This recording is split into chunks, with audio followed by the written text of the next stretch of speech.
Moving on to the next part, I would like to invite group leaders from the sub-theme of inclusive growth versus protection challenges in present fashion business scenario. I would like to invite Mr. Benjamin and Ms. Shubhi Sachan on stage.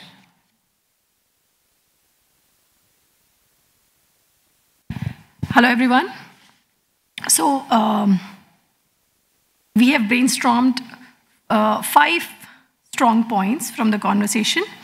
One being awareness.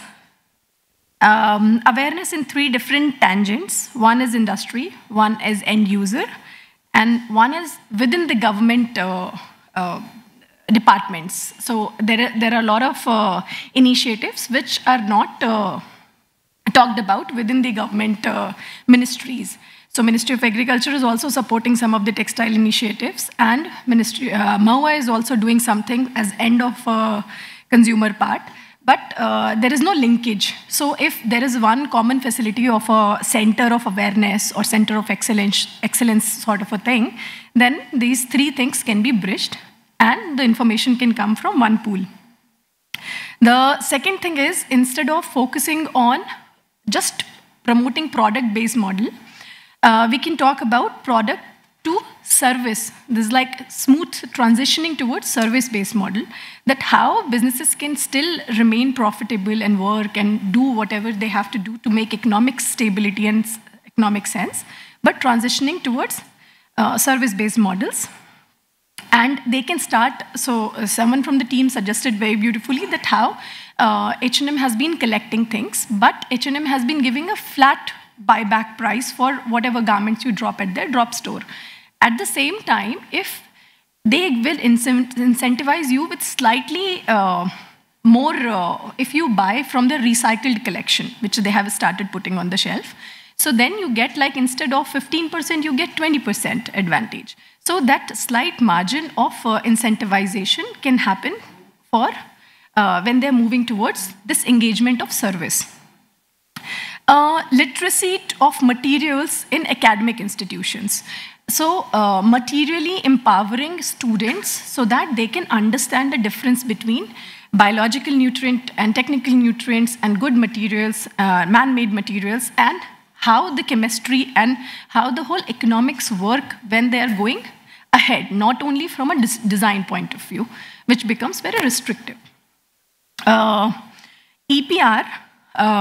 EPR is something which, which has to come into play when brands are talking about. We have learned this from plastic industry. So PWM has perfected its policies over the years. Now we are on 4th or 5th amendment, right?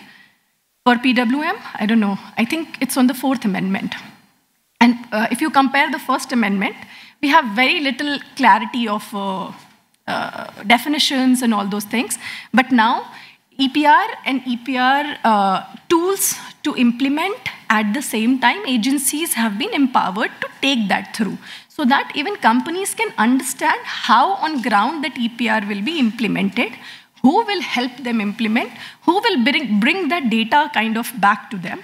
So if brands have to buy back, they can buy it back. But again, learning from PWM, plastic waste management policies, conversion of some kind of collection back into lifestyle products, not necessarily clothing, but lifestyle products. For example, like how 50 micron plastic is a mandate, right?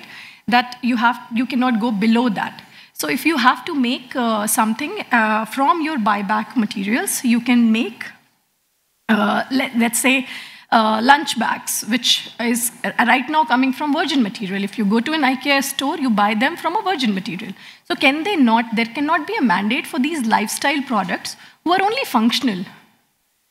So to have this recycled content mandatorily into them. So even brands have a way back and they have a tool to channelize their buyback stock, and they don't have to necessarily take the onus and burden completely on themselves.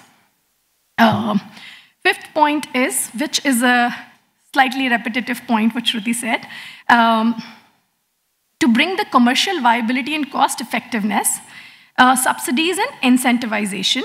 Subsidies in incubation centers, such as common facilities, learning centers, and then from there transitioning. So these are slightly deeper ideas, so they're not one-stage ideas. So even if you start subsidizing and putting incubation centers in place, the next stage of the idea is to put an R&D facility into place, so that even if you are putting that that knowledge into place and doing problem identification at first stage, then at second stage you can actually handhold to solve that problem also, not leaving them with just a problem statement.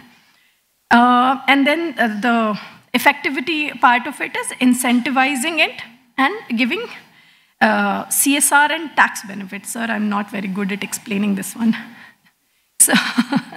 So yeah, through CSR and tax benefit, companies don't have to repeat their tax cycle, and they don't have to keep on paying taxes on buying something, which they have already taken the responsibility of. So these are the 5 points from our group.